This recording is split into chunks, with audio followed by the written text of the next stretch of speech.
Right, y'all ready? Good. We turned on all my little gadgets. Do what we gotta do. As always, I open with prayer because I want my word to be properly received. God will be on that. Heavenly Father, we come here in the name of Jesus, giving you praise and thanks this evening for our lives. Thank you for letting us make it out here safe, Father God. And Father, bless us to be able to make the right decisions in life so that we can grow and prosper, Father God. As one door closes, we also know that other doors open, Father God. So we don't want to be the group of people who only look at the doors that close. We ask for foresight so that we can always see and spot that of the door that may be far off, but yet that door is still open to us, Father God. You never close doors on us. You always give us opportunities. You always give us favor. And it's up to us to open our eyes and clear the air of all the emotional junk that can happen in a person's life so that they can see the open doors. Thank you and bless us tonight in Jesus' name. Amen.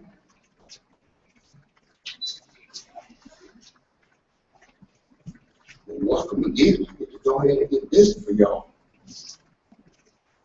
Well, I have a lot to teach, at least I think I do. So I'm just going to go in and get into it and teach it so that people can grow. My whole goal in life is I have a mission statement, which is improving the lives of as many people as possible. And that's really what I want to do. And as we grow in life, we have to recognize the areas where we need to grow.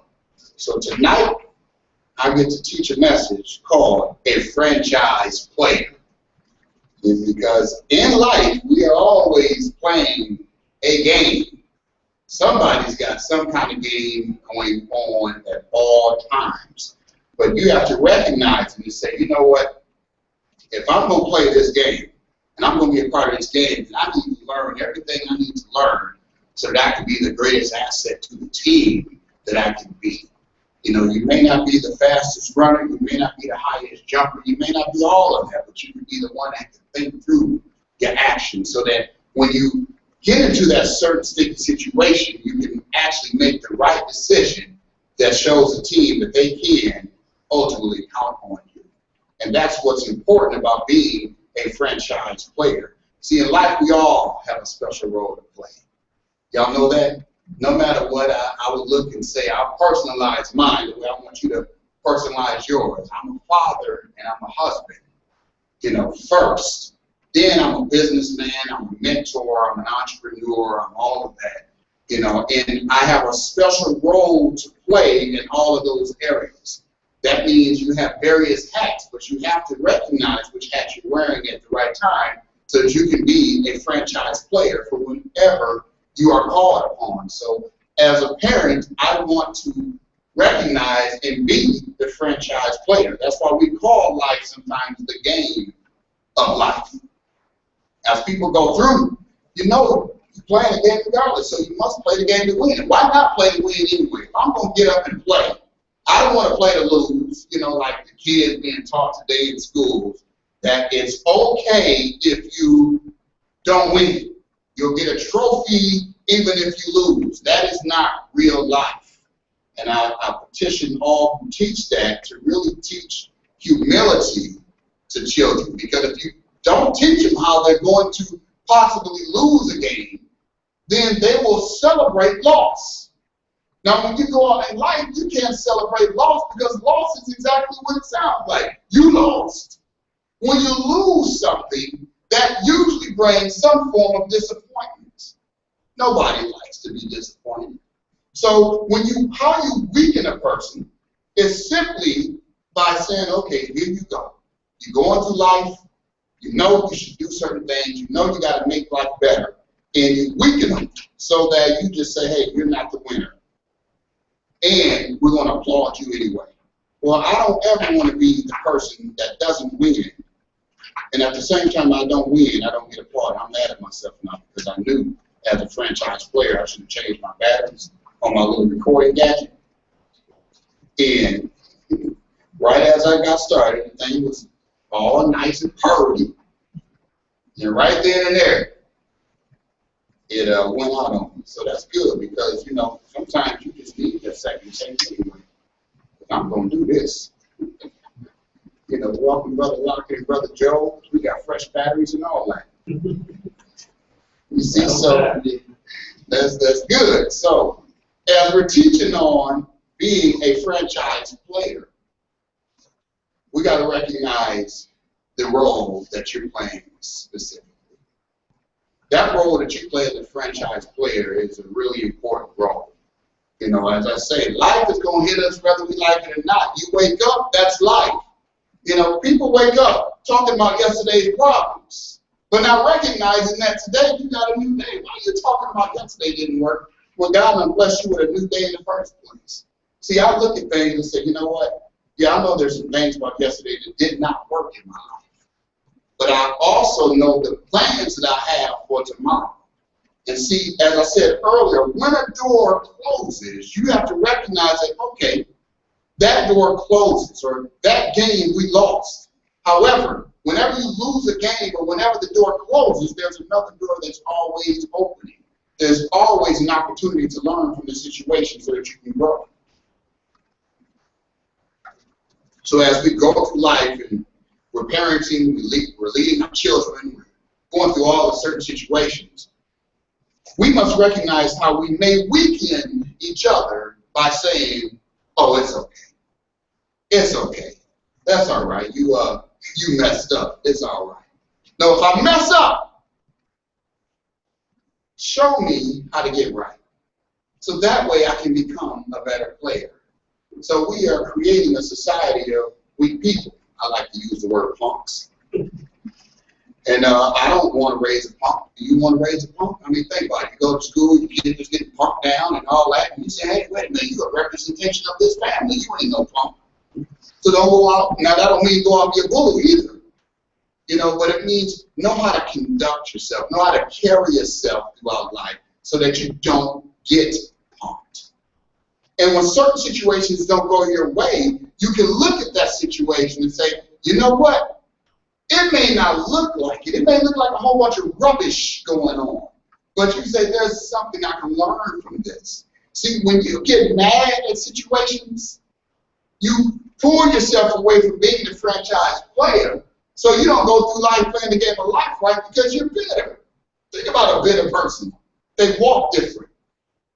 You know, they stomp when they walk. You can tell a bitter person, they just got a little stump when they walk. They snap at you. They're real short in their conversation. You ask them, what's wrong with you? Nothing. But you didn't even get the you part of what's wrong with nothing. Because they already know you coming with that. And when you're saying what is wrong with you, you're saying, I want to be a better franchise player. This is my team. This is my family. This is my relationship with friends. This is my business. I need to be a better franchise player. So, what's wrong? See, when you're a good franchise player, you pay attention to what's wrong because that's the only way that you can fix it. Now, if the people around you do not respond, that's fine. Don't yell at them, it ain't their problem. Pay attention anyway.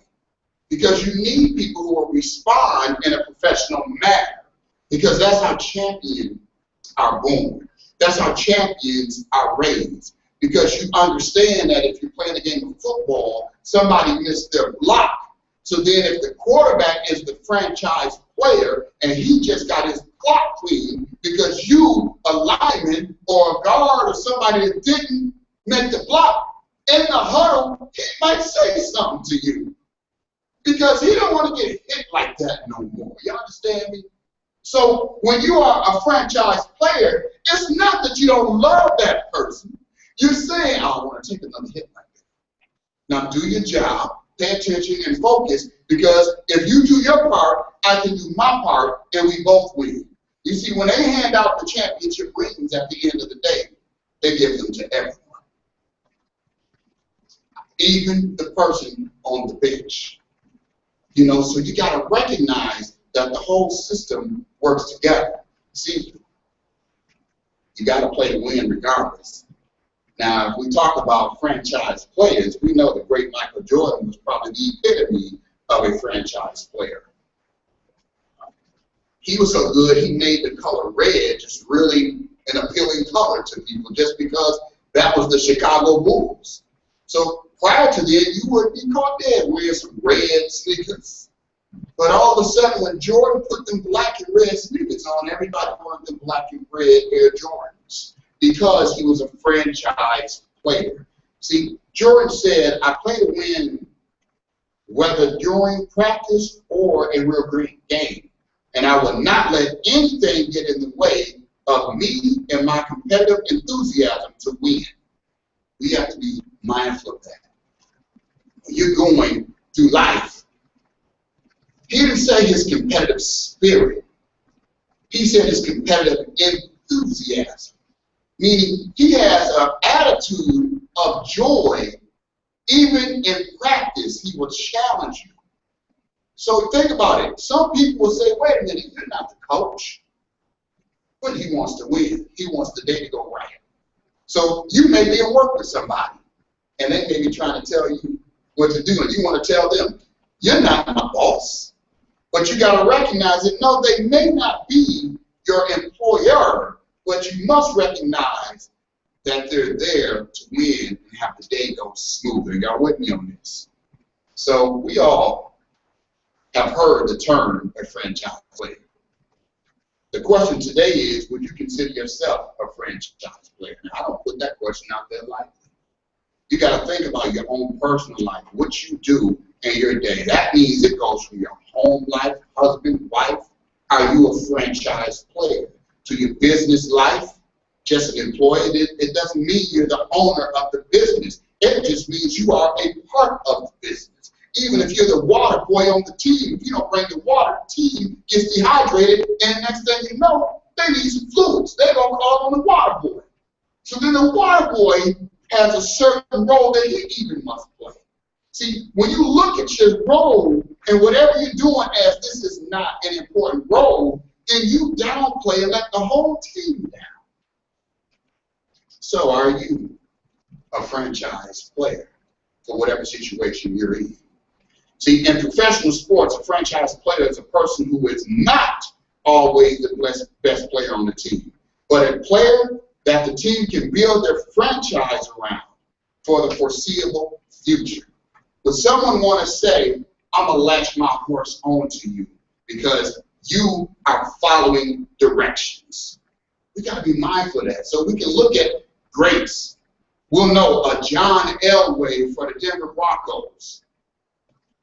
He was a franchise player because to this day, he's not on the field anymore, but he's still managing the team and working at a higher level for the franchise. So to this day, it may be Peyton Manning out there throwing the football and getting hit, but John Elway is in the box, still giving directions. So he may not have been on the team when the Broncos went to the Super Bowl. Because everybody's like, who won the Super Bowl? Who lost the Super Bowl? No. Did you get to the Super Bowl? How about that? Because you still got paid win or lose. It's not like a boxing match where you get paid different. You're there, you get a check. Y'all get that? So be mindful when you say, you know what? Yeah, let me check myself. Let me look at everything from top to bottom, my attitude, the littlest thing I do. Am I considered to be a franchise player in any of the situations that I operate in? Would my name carry weight when they say that is so-and-so from this company? This is so-and-so from that family. This is so-and-so from this team. You insert your name into a situation, people should say, ooh, quality. Ooh, name brand. Ooh, somebody I want to be a part of. Something and someone that is growing. See, when the kids are out playing in the field, they will say, I'm so-and-so. And what they do, they name a franchise player. So when you get that, you know, you're like, wow. So my little guy, he used to be for a minute because he was Patrick crazy, Aaron Rodgers, a franchise player. Y'all get that? So I looked at this and said, okay, so when people play the make-believe, think about that, make-believe. You know, they are at the point where they make themselves believe, and then they play and enjoy themselves because they made themselves believe. And they can have a good time playing make-believe. Well, when you play make-believe, who do people say, who do you say you are? Now I know I can get all spiritual and be like, who sent me? Tell them I am. God sent me. The great I am. But you got to be real. Who sent you? Who do you think you are? See, it is the trick of the enemy is to get you to believe that you are not a franchise player, that you never will be a franchise player, and therefore you might as well sit down, clown, get on. You're not going to make it as a franchise player. However, the franchise player is doing certain things because the attributes of a franchise player are real. Shows leadership with action. The attributes of a franchise player, they're not going to talk. They show leadership with real action. They talk less and focus on putting points on the board. You can say and quote and talk all the problems all you want, but at the end of that conversation, it better be a solution. That is one thing I've learned, and I'll tell people, in case we ever have a conversation, do not just hit me with the problems because you become a pet peeve of mine. I will be open to listening to the issues because that's how you solve a problem, right? But at the end, I'm going to ask you, how is that working for you? What do we need to do to fix that? Because you're trying to pull out the best of a person and sometimes saying, maybe that precise method isn't working. So maybe you should try it this other way. You may not have the answer to everything, but you know sometimes you can just spot talent and say, that's a future franchise player. But a lot of them, and a lot of people, like talking about it. You have to move excellent people, successful people, franchise players, move from talking to actually doing. The attributes of a franchise player is they understand the true meaning of a relationship. When you meet people that can't hold water, let alone a relationship, you gotta look at it like, hold on. If I invite people over for dinner, my house is full. So I'm like, that's a test right there. Like, hey, come on over for dinner. Next day, I'm like, all right, I still got a little something. Or it could be they know I can cook. Like, he worked my nerves, but he can cook. But think about the word team, as we all know this. Together, everyone achieves more. See, a franchise player knows that, yes, they have to be the brand. They have to represent the brand. But they also have to make sure that the other teammates on the team understand their role so that the team can win. Anytime you see a me person on a team, you also see that team give up on that person. So you have to realize that you have to build a team. I say this to myself all the time, and even to my wife. Baby, I can't do it without you. Period. In my office, I'll tell them, I can't do this without you. It's like, why? I am just one person with a whole bunch of ideas. I don't never just have one idea. I get one idea, and then what I'm expecting you to do is bounce off that idea. And then you're going to add on to that idea. I'm going to say, write that down. See, now we're doing something. It's called brainstorming. You get it? See, a franchise player will get with the coaches, and they'll say, this is what's happening in the field. This is what's going on. This person ain't blocking down. This person's not doing this. This person over here. We need someone to cover this area. Then from there, the organization will say, okay, we're going to get this. Now, once you got it, you have to be a team member. You have to be the cheerleader of the team. Say, I'm a franchise player. Why would I be a cheerleader? You know, Adrian Peterson is a franchise player. And he got the whole offensive line to meet him at a, what was that, auto dealership, for lack of a better term. And he bought them all snowmobiles up in Minnesota because it's cold. And they walked out. They could pick anything they wanted. They already had the sleds ready, the gear, everything. So I'm like, you know what? He was like, I thank you guys. Yes, I'm close to the record. Yes, I'm getting all the top billing. But I want you guys to know that I don't get that top billing without you guys. Thank you. All these extra perks. Now, somebody could take the mindset and say, well, why would he do that? The company's going to pay him anyway. That's the difference between a franchise player and somebody who's just thinking for themselves. A franchise player is going to make sure the team is in place so that they all can get there. But a selfish thinker is only going to focus on them and their own problems and not do anything but say, me. When you are looking for the big picture, you look out for everyone on a team. That's what makes you a great franchise player. The franchise player understands that conditions will not always be perfect, yet they still work to be perfect. I mean, as I just mentioned, Minnesota, can you imagine they got to play outside this year? Now that's called imperfect conditions, because it gets to be 10 below 0 and they don't cancel football games. They say, all right, it's freezing out. I mean, I guess if they got like colder than you know what, then maybe they would. But that's not a normal thing. So that means a franchise player will not be in the locker room in the practice complaining, oh, it's going to be cold. Oh, man, it's going to be cold. No, instead, they're going to be focused on the plays that they got to make, and they're going to be motivating and inspiring everybody on that team and say it's not going to be cold, because they're going to be so into it that they don't even feel the cold, because the organizations, what people don't realize, is going to put heaters on the field anyway. So those big fans have heaters blowing out on the field. So it's not as cold on the field as you may think, because the organization is going to bring some warmth to it. See, if you want to raise, become a franchise player. See, you have to do your part first before you get paid. You get that? You make something valuable, then say, pay me. You don't realize it's not valuable and then say, pay me. That don't even sound right, do it? But people get laid off from jobs constantly, and they get frustrated and say, I worked there all these years and then they laid me off.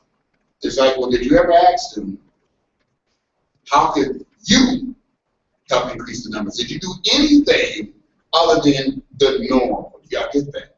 Normal people do basic things. Franchise players do things that normal people say, why are you doing that? Why are you going above and beyond? That's their company.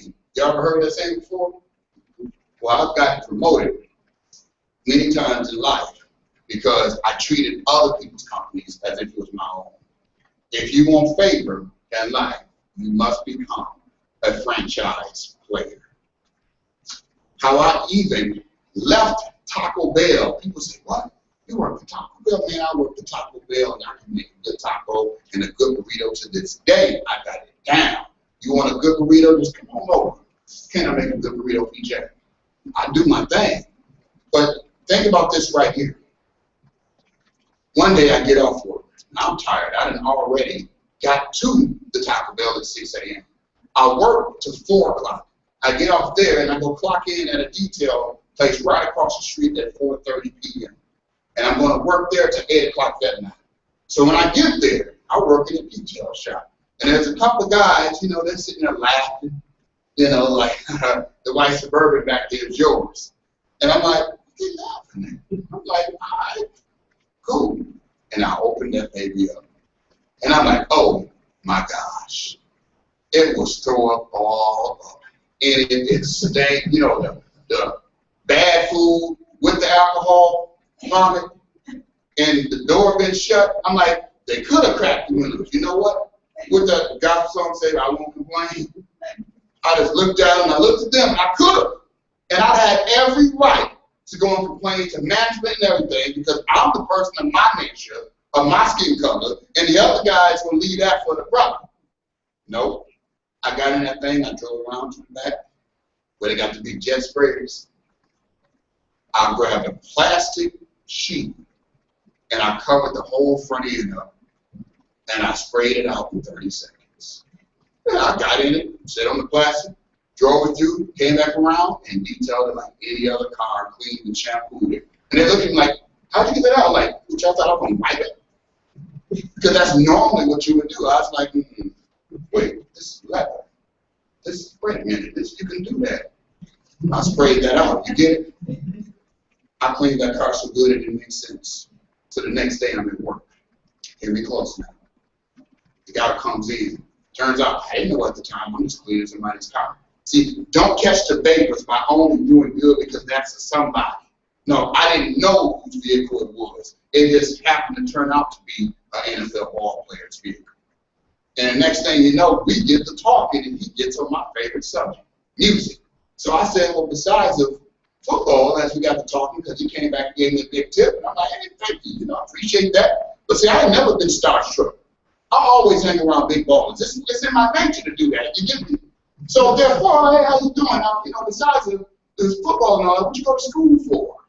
And what did you hope to become? And he started saying, well, I wanted to sing, and, you know, I'm working on a CD now. Like, oh, I can help you with that. You know, I work for Polygram Records. And I'm like, what? Yeah, I did all this stuff before. You know, yeah, I got a business degree and all that. You do? What you do with your wife? Making money, man. What you doing playing football? So I got to get paid, right? So you got to understand, Taco Bell was paying me. I was a general manager, but they was paying me. Some people have a 9-to-5 mentality. I have a 9 to a 9 the next day mentality. I want to work 24 hours a day. In other words, I'm going to get paid 24 hours a day. So that was my mindset anyway. So I was going to work when I was awake and go to sleep, then get up, then work again, period. I never had a problem with working hard. We get talking, build a relationship. A month later, he starts to recommend. I'm now the VP of Operations, leaving Taco Bell and the car wash, making combined what I was making.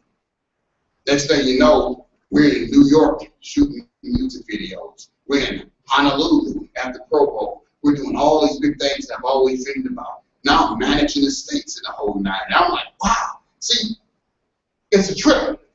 I hadn't made $1 million yet, but I got to look at somebody else's $1 million and help them manage it. So therefore, when I can get mine, then I can know how to manage it. I'm like, well, I'm pretty good at this. But how the game changed is we did an in-store. And I'm in a mall. And understand this, had I not cleaned the vehicle, I would not have been in that location. You see this? This all ties to cleaning a vehicle and keeping my mouth shut and doing my job with respect no matter who it was. That another guy walks up to me, hands me his business card, and 3 years later I've made $1 million from doing that business. See, people will look at you and say, man, what is going on? See, when I left the Taco Bell, they said, please don't leave. We haven't had a training operations manager like you before.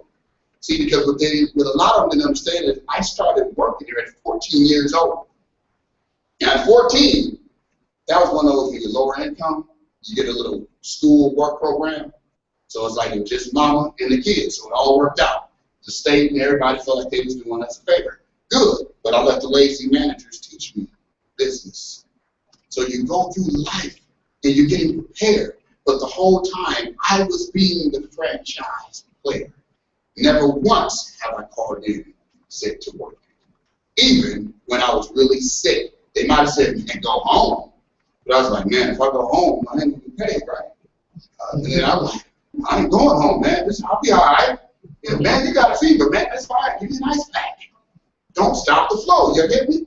So in this, all of this stuff happened. But when I was at the Taco Bell, I was a franchise player. See, when I worked at the car wash, I started on the line just cleaning the cars like anybody else. They moved me up to the detail center. Then when I said I'm going to leave, they wanted to offer me a management position there. Why? Because I was a franchise player. Do y'all get me? So therefore, now, when I'm leaving the record label, it's like, man, we just got it going. I'm like, yeah, man, I appreciate that. But, man, and it's a good friend to this day. And I'm like, hey, I got to go. So the next thing I did, I became a franchise player. See, the company was able to use my name and know that I would not embarrass them. See, when you're a franchise player, you have to do things the right way. Let's pick a one, Mr. Kurt Warner. Many people don't know his story and how incredible it is. But see, Kurt Warner stocked shelves working the graveyard shift at a Hy-Vee grocery store in Cedar Falls, Iowa for $5.50 an hour. Kurt Warner's football career has proven to be one of the more improbable rags to riches stories ever to come out of the sports world. See, he was bypassed by the big Division I colleges. See, everybody's like, I need to go to this place. No, he didn't get that opportunity. Matter of fact, he played college ball in the lower division, but he didn't get drafted at all.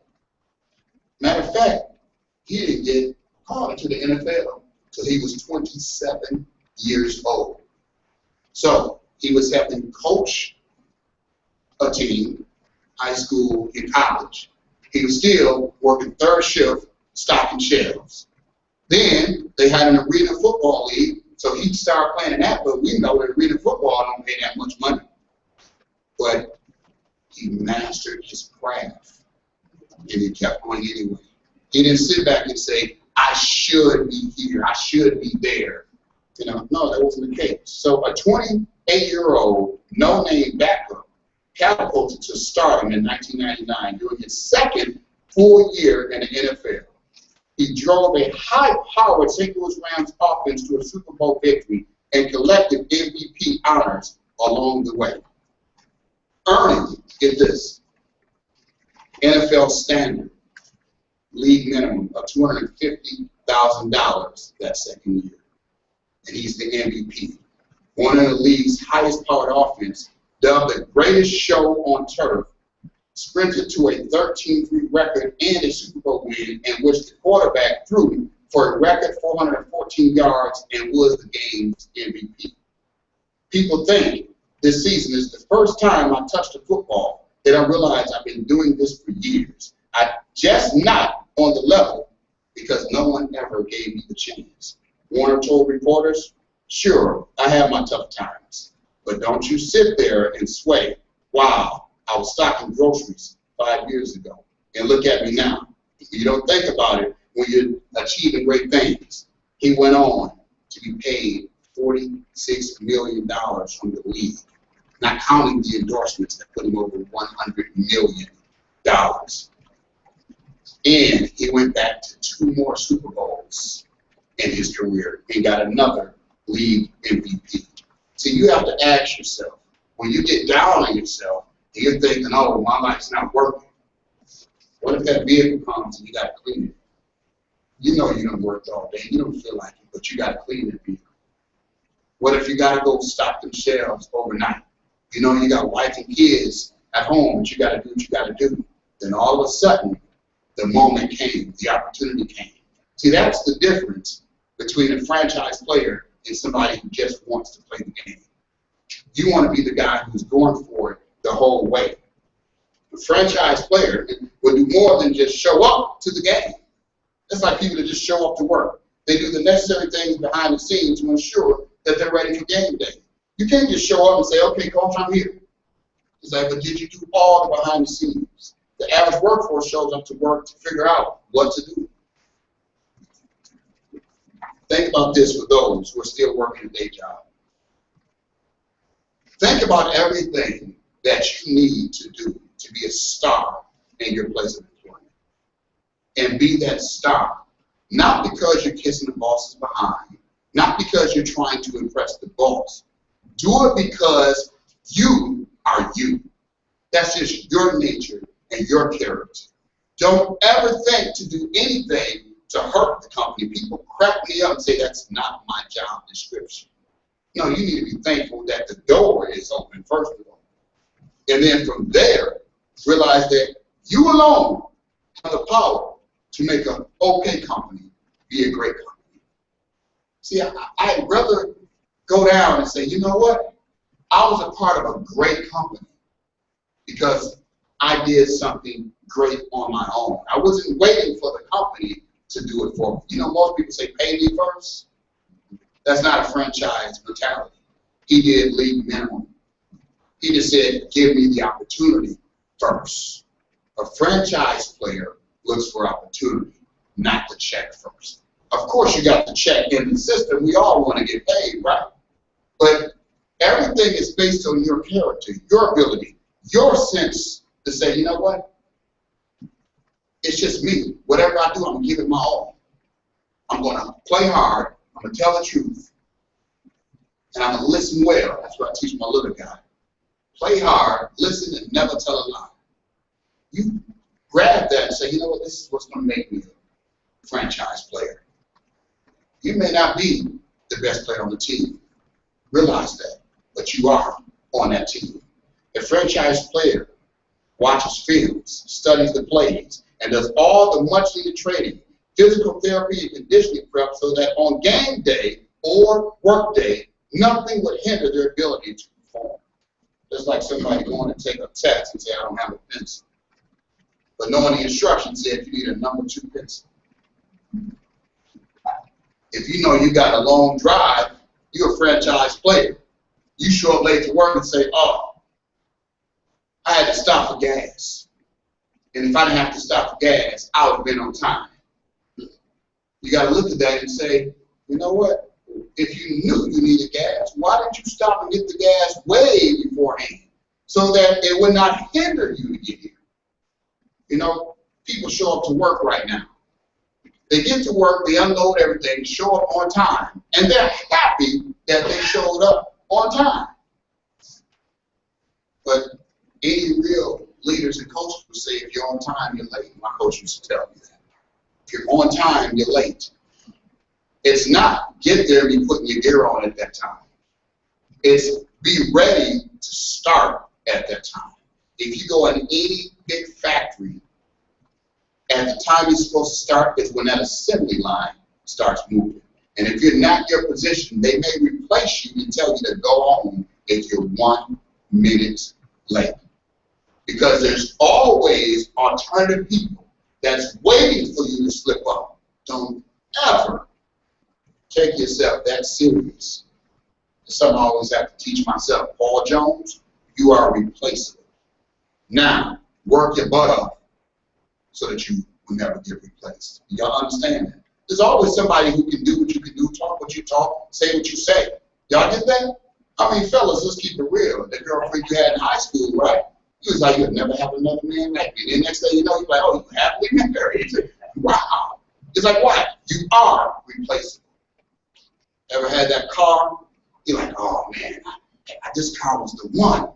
You know, I remember I had a Jetta. I used to be like, Lord, let me get this Jetta, you know. I'm like, ooh, I kept armor all, everything. That car stayed clean. I worked at the detail shop, too. I'm like, man, I thought I'm for real. When I was driving down the street in my Jetta, it's like, you know, Special Ed said I was jetting in my jet. Y'all know that song? Man, I would play that in that jet in my jet. Boy, I was going down the road. Had them big speakers in the back. You know, back then, we car drive out with the booming system. Let's tell the truth and shame the devil. Right? I did it well. But I took care of it. So realize it's like that car had almost 300,000 miles when I got rid of it.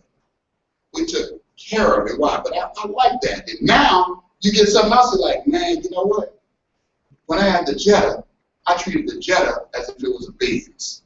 See, that's how you gotta appreciate everything in your life. Treat everything as if it's the main thing that you want. And you know what? Before you know it, you'll have it. So realize this, a franchise player, he's watching everything because he does not want to be hindered. See, the franchise player positively communicates the vision set by the heads of the organization. So you got to watch people when you know what the protocol of the company is, and they in having that water cooler talk. And they're talking about, well, I don't know why they're doing it this way. You think about this and I don't know why.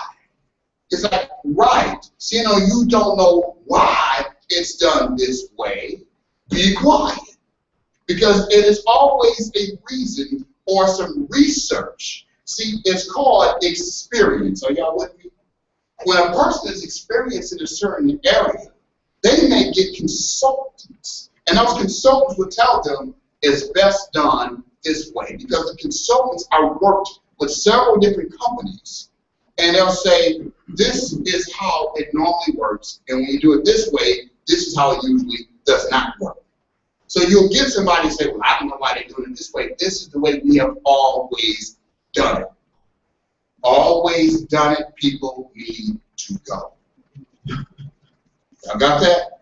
Whenever you see somebody who's stuck in this is the way we have always done it, that means they are stuck in yesterday. They are stuck in gear. You on a highway, they done changed the speed limit from 55 to 65. And in some areas, that highway went from 55 to 65 to 70. And if you're in some places in the country, now it's 75. And if they on a 75 miles per hour highway said, well, 55 is the way we did it, and we got where we wanted to go just fine. Well, now look at the traffic jam they caused. And you'll hear them complain about all the other people who are moving fast. They say they don't need to go that fast. And you know what? They'll be in a car that is built to go faster, or a vehicle that is built to go faster. So I'm like, if I want to get someplace faster, we may go in a nice car, but if I can get to the jet, I'm going to take that too. So what stops you from being a franchise player? Let's get into that real quick before we go. We know, I went over what you need to do, the attributes of being a franchise player. You got to basically train when ain't nobody looking. You got to be working when no one else is working. That's what makes great companies great. That's like one of my things I watch in anyone that I work with. I'm like, okay, no one's working, but I'm always working. My wife can attest to that. She never stopped working. Sometimes that's not good, but I'm always working. Well, you want like-minded people, not that they're trying to show you up, but it means that they have the passion and the focus that you have to keep it going. See, you would not be a franchise player if you're lazy. Some of the worst people to have on your team is somebody that's lazy. Somebody will say something to me that even comes from the root of laziness. I'm turned off. You know, they're not doing lazy. They said something. You know, there's a root for everything, right? So if you plant that seed, it goes down. It's more than one. This root comes from here, and it's another root over there, and it's another root over here. It's like, you know, that's a root word that leads up to being lazy. So Proverbs 22:13 says, the lazy man says, there is a lion outside. I shall be slain in the streets. Now, lazy people will always find a problem. And they won't even argue with you about the problem, but the problem hasn't even happened yet. And it probably most likely will not happen. But they're going to argue with you like, I'm not going out there and do all of that for this to happen to me. I'm like, if you're around people who focus on not winning, why would you want them on your team? I'm like, wait a minute, all we have to do is cross the street and we mix it. If that's all you have to do, then I have to go and say, well, I'm going to go to this Bible here, this in Proverbs, and I'm just going to read it. And just say, okay, these old scholars, this old Solomon, he knows something. So I'm going to pay attention to this, and I'm going to realize that he said the lazy man is going to say it's a lion outside. Ain't a lion out there. It's funny why he used the word to say it's a lion, because they lying anyway. There's nothing out there. There's nothing actually hindering you besides your own mentality. See, the lazy man will allow fear and procrastination and other excuses to keep him from reaching his full potential. I tell you, I know some talented individuals. I mean, I've had conversations with people, and I'm like, oh, man, you don't. I even tell them sometimes, like, man, you got it.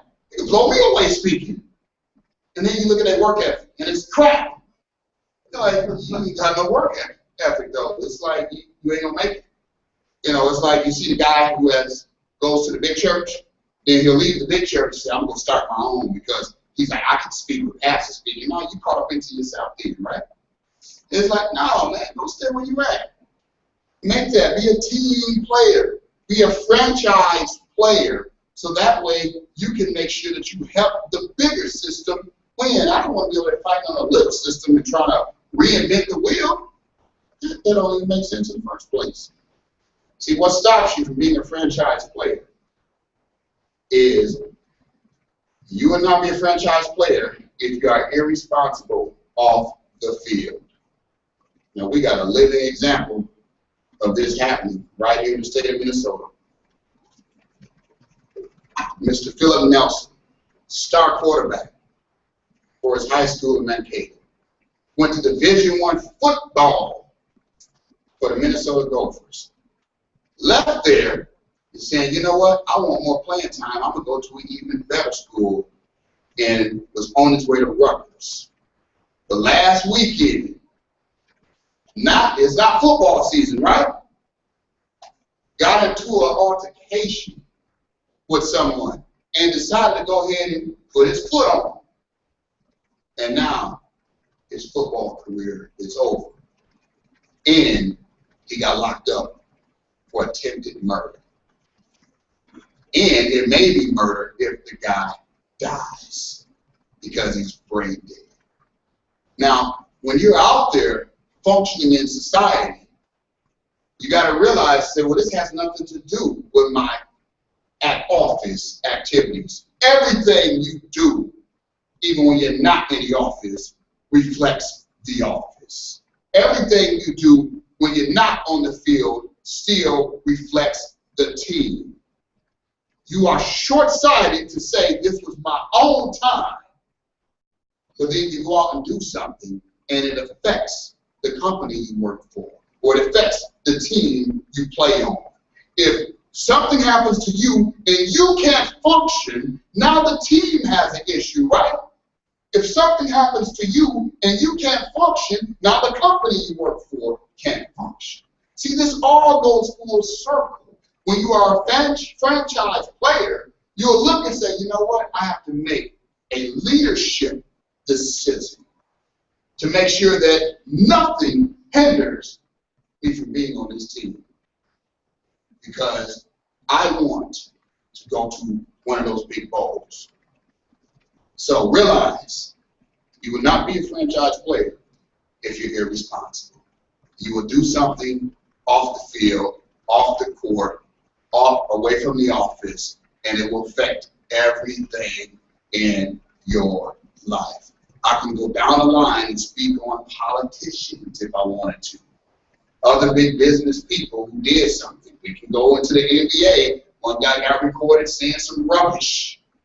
Well, that was off the field, off the court, away from the office, right? Now he's losing his entire team. They still ain't having enough common sense to be quiet. You will not be a franchise player if you are unwilling to play hurt. See, some people are like, oh, I got my excuse, I'm hurt. When it's game time, you don't get hurt. In our real life, you may have to play with hurt feelings. We must not get caught up in our feelings. This is how we mentally get taken out.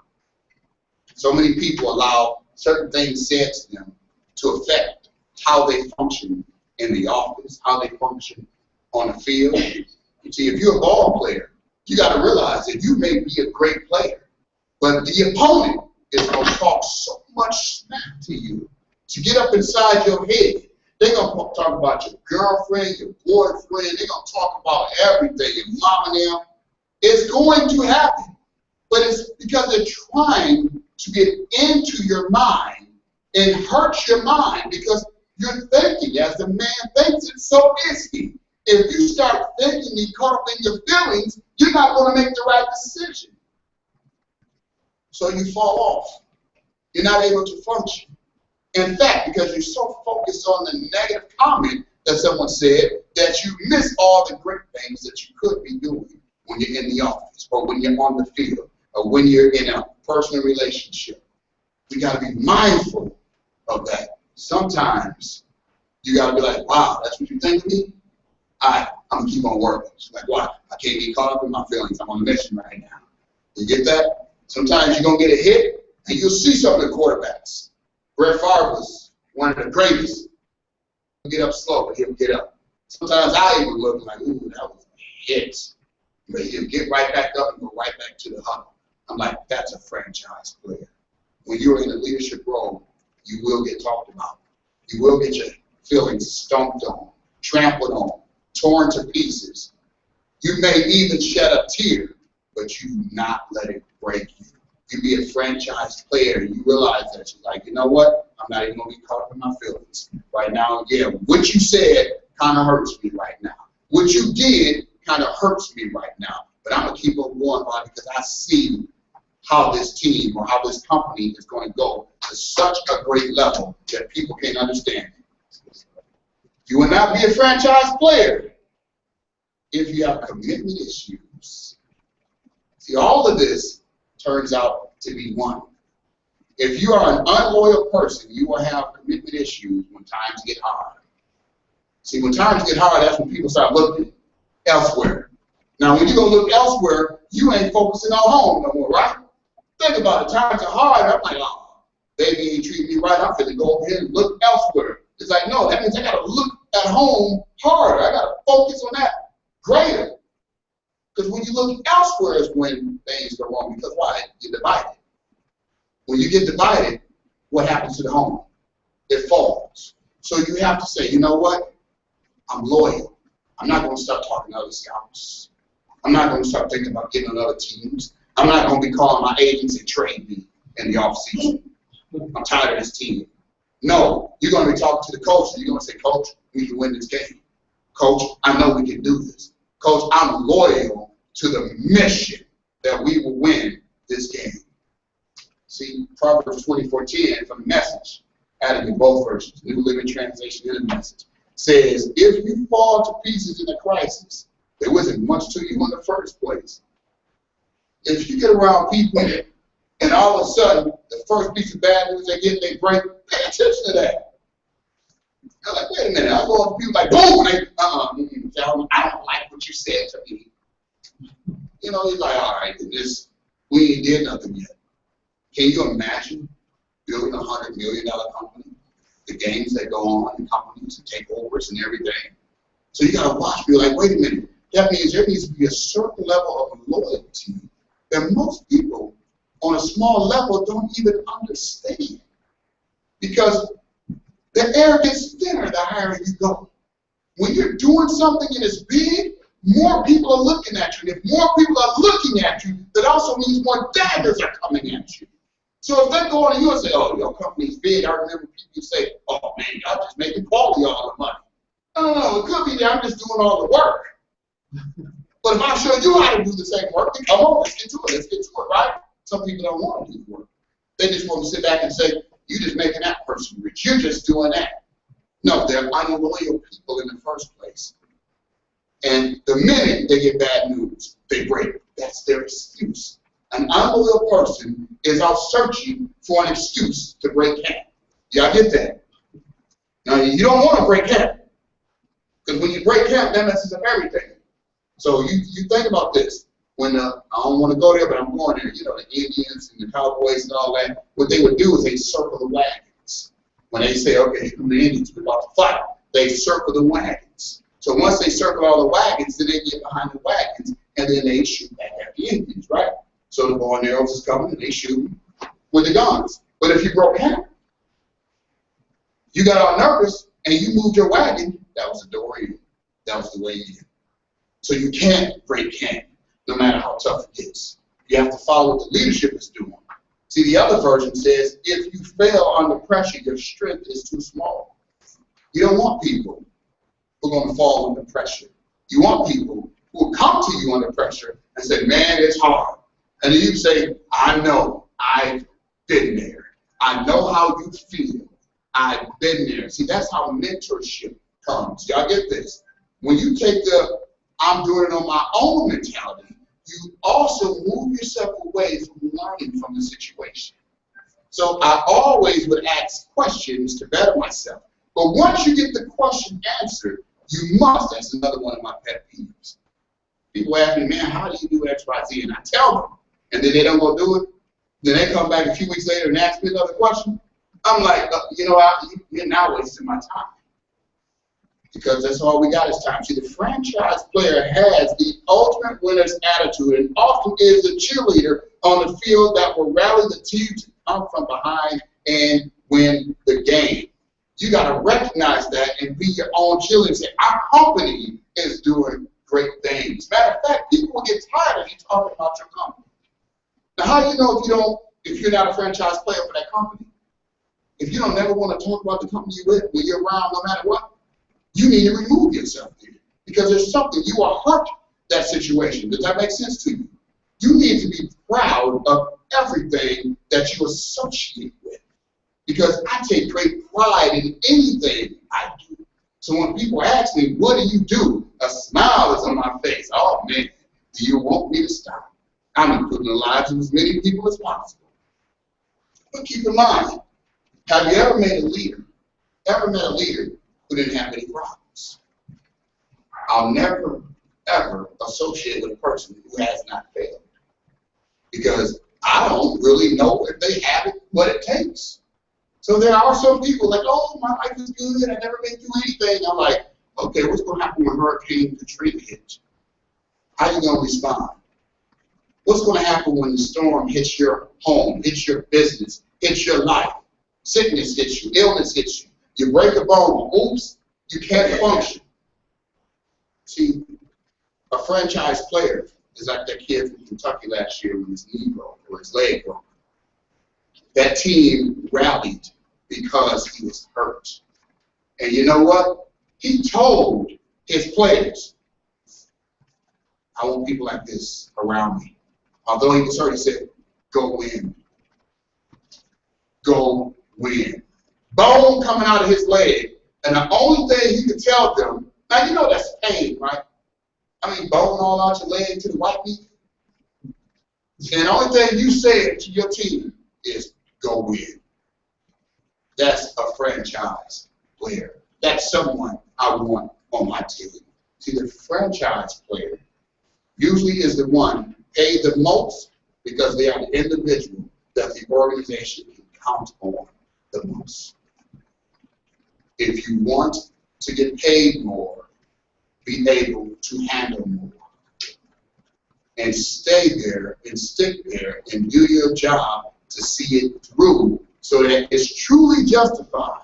See, there is no elevator to success. You have to take the stairs. Some people want to be connected to somebody who they know is wealthy, just so that they can be wealthy by association. No, that's their money. I'm around a lot of wealthy people, but you best believe I'm interviewing them constantly. Because I know a lot, and I also know there's a lot I have to learn.